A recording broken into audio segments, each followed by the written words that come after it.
Okay, so we're looking at dimensional analysis today. This is a continuation of the unit rate exercise that you guys did the other day. Looking at the work that you did, most of you clearly you did very well on that assessment. So it demonstrates that you have a pretty sound understanding of what a unit rate is. We are working with Florida Standard MAFS 912, and this deals with a dimensional analysis, and you're going to be able to understand problems and to guide the solutions of multi-step problems. You'll be able to choose and interpret units consistently in formulas, choose and interpret the scale and the origin in graphs and data displays. There's also a national standard, NCTM. And here, the involvement in this lesson on dimensional analysis, you'll be able to use unit analysis to check measurement computation, make decisions about units and scales that are appropriate for problem situations involving measurement. What do you know? That units of the same measure can be accurately changed into equivalent larger or smaller units, and that's where dimensional analysis come in. So you will be able to use dimensional analysis structure to translate units from one type of unit to the next. If we think about how this is relevant, we know that in our system we use the customary measurement, the customary system of measurement. The rest of the world uses the metric system, right? So we have to make conversions between these two systems, and a very useful way to do it is using dimensional analysis, right? So as we increase the amount of units that we need to convert, dimensional analysis becomes absolutely essential. We see it in chemistry and physics, and of course obviously in mathematics. Okay. So here's the essential question. Can I accurately convert complex measurements like acceleration in the metric system to acceleration in the customary system? And dimensional analysis will allow us to do that, right? We will be able to make those conversions, right? Let's think about this. So this is our enabling activity. This is how we want to start it. You guys can think about this, and I want you to write this, and we'll kind of do this activity together. So let's say, Alexander, that you were making a cake. So Alexander's making a favorite cake, and you guys need to write down the ingredients. Favorite cake. And the cake calls for some flour, sugar, water. What else do we need in cake? Andrew? Eggs.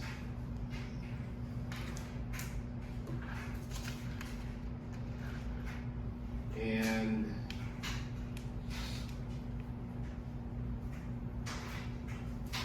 eggs, what else?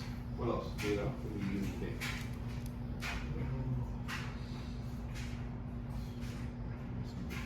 Milk? Milk. Okay. And mind you, in your you also have a conversion chart that's going to allow us to move between units. Okay, so we'll start with this simple example of your favorite cake, and this cake, the recipe that you have is for 10 people. So it's for 10 people. But you only want to make it for 5 people. So this is an example of dimensional analysis. We'll dive into some more complex examples. So it calls for 10 people, the recipe for 10 people calls for 5 cups of flour, 2 cups of sugar, a quarter, 1/8 gallons of water, 1/8 gallons of water, and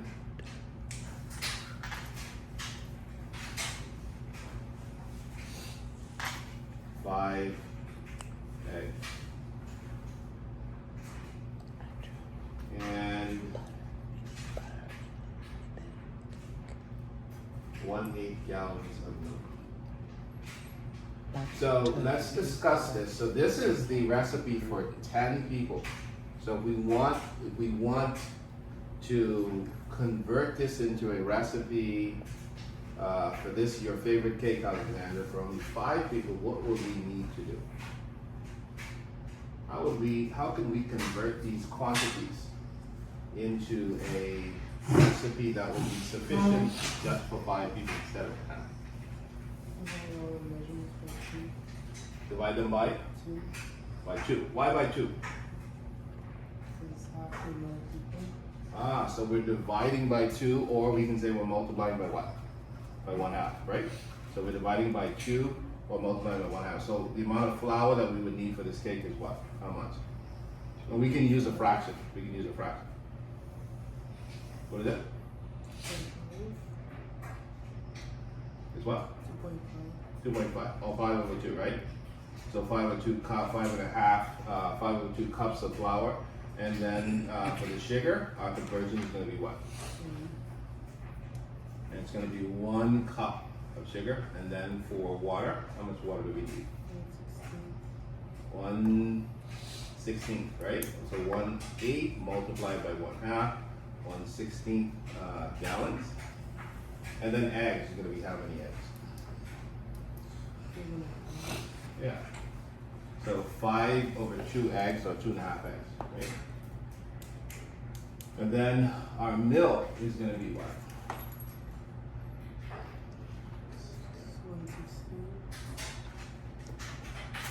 So our milk is going to be 1/16. So we converted, we use these conversion factors, which is 1/2 of the original cake, since we're only making it for 5 people instead of 10. Flour is reduced to 2.5 cups. Our sugar reduced to 1. Our water reduced to 1/16. Our eggs reduced to 2.5 eggs. And our milk is reduced to 1/16. So the question is, as we transition now into dimensional analysis, how do we, if you take a look at the worksheet that you have, and we want to set up a structure for this. Let's look at question number 9 as we now move into dimensional analysis. Any questions on the cake? So that cake should adequately, based on the original recipe, that cake should adequately serve 5 people, and that should taste exactly the same as if it was being made for 10 people with those ingredients. So Andrew, you can read question number 9 on your worksheet. And then we want to set this up, and we want to look at the physical structure of dimensional analysis.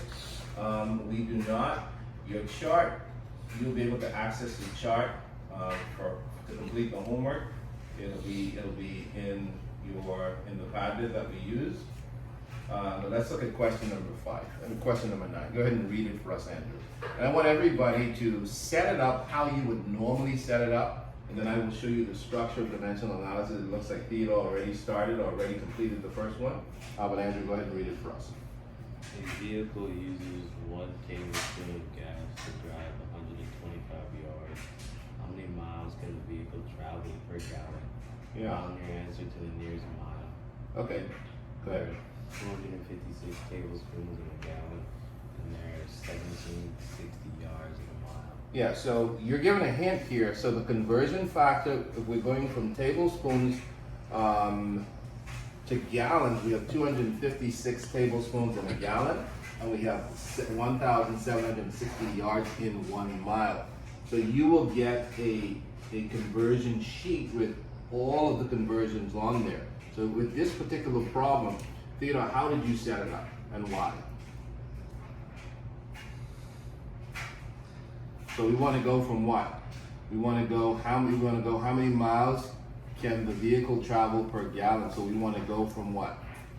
1 tablespoon of gas to drive 125 yards, right? So we want to go from tablespoon, we want to go from yards to miles, right?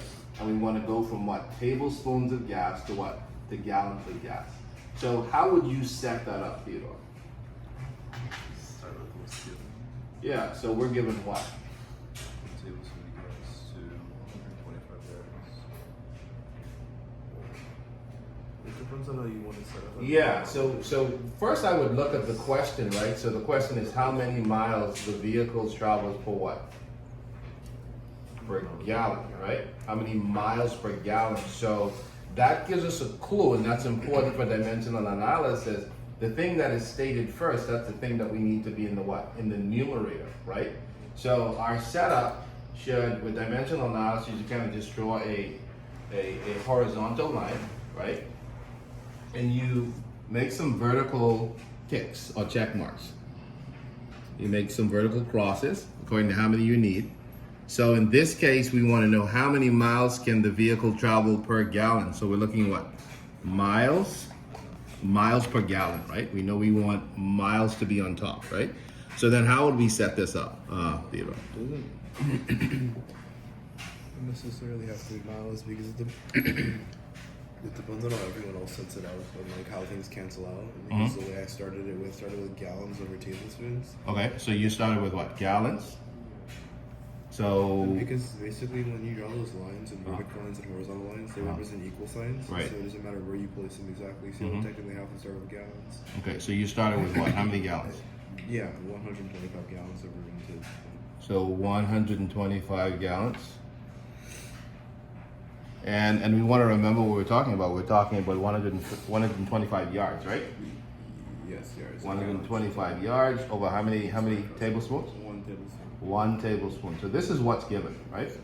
And then how do we go from there? And the beauty of dimensional analysis, you kind of know what to fill in, right? From your conversion factors because, like Theodore said, these bars are akin to equal signs, and they're separating fractions. And we know we want to reduce or eliminate some units, and we only want to be left with the units that we're requesting. In this case, we're looking for what? We're looking for what? Miles per what? Per gallon, right? So what do we do next? So we have yards on top. What do we do? How do we, because we wanna, and I would advise you with dimensional analysis, although we have yards and tablespoons, we wanna get rid of both of them. Focus on the one first, right? Just focus on one first. So you can focus on the yards first. How would we eliminate that, and how would we replace that with miles? What do we need to do? Just look at where the conversion was given, which is, it says 1,760 yards or in a mile. Yeah, so which goes where, which goes in the numerator and which goes in the denominator? So we have to cancel something out. It has to be, I guess, in the opposite side of the fraction. Right, did you hear what Theodore just said? So Theodore says he has yards in the numerator in the first fraction, right? So he's thinking, I want to eliminate that, but I want to replace it with miles, right? So he's saying that in the second fraction, we should place what? What should go there? Yards in the denominator. So 1760 yards in the denominator, and that and what's in the numerator? 1 mile. And notice mile is what we want. And as you go, you want to check yourself, right? So we can cancel. Now we can cancel the units of what? Of yards, right? We can cancel that, right? Because we have one in the numerator and one in the denominator, right? So we're going to cancel the yards, right? And then what? So we have miles in the numerator now, right? And what should go in the next fraction? You know. Now we have to cancel the tablespoons. And then the other unit conversion we're given is 256 tablespoons in 1 gallon. Yeah. So gallon is going to go where? In the numerator or denominator? In the denominator, right? So tablespoons are going to go in the numerator. So 256. Somebody calculate this for us while we're at it. 256 tablespoons to what? To 1 gallon. And once again, the tablespoons are going to cancel, right? And we end up with what? Alexander, somebody, did you calculate it? 256. What you got? It's small, that's 30,000 Okay. over 1760. So 1760, and so we have 125 multiplied by 256 miles divided by what? 1,760 gallons, right? Questions on that one? So that allows us to go from what? We went from yards, the distance the car traveled, to 1 tablespoon of gas. And we were able to convert that into miles per gallon, right? And so that is the power of dimensional analysis. Any questions on that one? Let's do another one. So remember, you're gonna have the conversion sheet where you can convert these units from one unit to the next. That's gonna be in your homework for you to use as a resource. So Alexander, number 10. So go ahead and read it for us and then tell us how you would set it up. A giraffe can run 32 miles per hour, find the rate in feet per second. Yeah, so 32 miles per hour, we're looking for what? Feet per second, and how would we go about that? Start with 32 miles over 1 hour. Yeah, so she's starting with 32 miles over 1 hour. And 5 to 80 feet over 1 mile. So 5 to 80 feet over 1 mile. 1 hour over 60 seconds. So 1 hour over 60 seconds, right? Because we're looking for seconds, and then 60 minutes, right? 60 minutes, right? And then, so we want to go to seconds. So then, what's the next step? 1 minute, 60 seconds. Yeah, so 1 minute, and then we have the 60 seconds, right? And the beauty, once again, like I said, of dimensional analysis, you would catch yourself. It is a fail-safe system, right? Things need to cancel out. If they don't cancel out, you know you need to take another step in order to cancel something out, or you wrote a fraction incorrectly. So notice now, miles, miles cancels miles, hours cancel, and minutes cancel, right? And so we're left with what? We're left with feet in the numerator and seconds in the denominator, right? In our case, you guys can actually do the multiplication later. The important thing is setting it up correctly. And notice that this is not as simple as the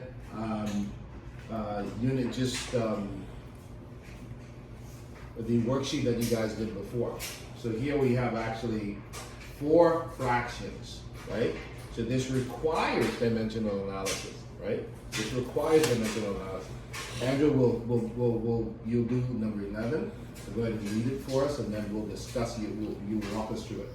A boat travels 160 miles in 5 hours. What is the rate in feet per minute? Yeah. What's your conversion factor that's given? Feet per minute. Yeah. 5,280 feet is equal to 1 mile. And remember, that is a very good practice to read that out because it builds like permanence, right? So you can remember these conversions without having to consult a conversion sheet. So how would you set this up, Andrew? We're looking here for rate in feet per minute. First, I would do 160 miles over 5 hours. 160 miles over 5 hours. And then I would multiply that by 5,280 feet 5,280 feet over 1 mile. So 1 mile. miles would cancel out, and Right. then we would get our feet, Mhm. and then I would multiply the 1 hour 1 hour. by 1 hour over 60 minutes. 60 minutes. And what are we looking for per minute, right? And then our hours would cancel. Hours cancel. Then we're left with just 160 times 5,280 divided by 5. What's your unit on top? Well, you're not counting feet. Yeah. And that's divided by what? 60? Well, 60 times 5 minutes. 60 times 5, absolutely. Yeah. And whatever that is, right? So you guys can work that, right? So, that is dimensional analysis, and we can take this, we can actually take this a step further, right? We can take it a step further. We can look at area, we can look at volume, but this essentially was the introduction. So what I want you guys to do for the rest of the class is to finish a 12, 13, and 14, and then you can check our Padlet for the homework that's going to be there. the home learning is going to be a video from Khan Academy that will reinforce what we did here, because we know that at least one of you would prefer to watch a video as opposed to a lecture in the collaboration, right? So that will reinforce what we did. And then there's also a worksheet with about 5 or 6 questions that we want you to complete at home. So let's recap. So dimensional analysis allows us to move between units, okay? It's a very useful structure across a couple disciplines. We see it in mathematics, we absolutely see it in physics, we see it in chemistry. We do dimensional analysis probably on a daily basis, right? And so it's not necessarily foreign to us, right? We have to convert between units all the time, right? Or we do it without thinking, right? It is useful generally because we in the United States, we've been stubborn. We're still use the customary system, and the rest of the world uses the metric system. So on a daily basis, our businesses that sell to foreign countries, sells to countries in Europe, in Africa that use the metric system, they have to do these conversions all the time, right? So I'll reiterate, when you guys come back to class next time, you know we'll do the regular do now that we have. You have about 4 questions, and to reinforce this principle on unit rates and also on dimensional analysis, okay? Are there any questions for me? Any questions? If there are no questions, I thank you. Complete this statement. You guys can take a short break, and then you can complete the rest of these questions, and the homework will be in packet. Thank you. I'll be here if there are any questions.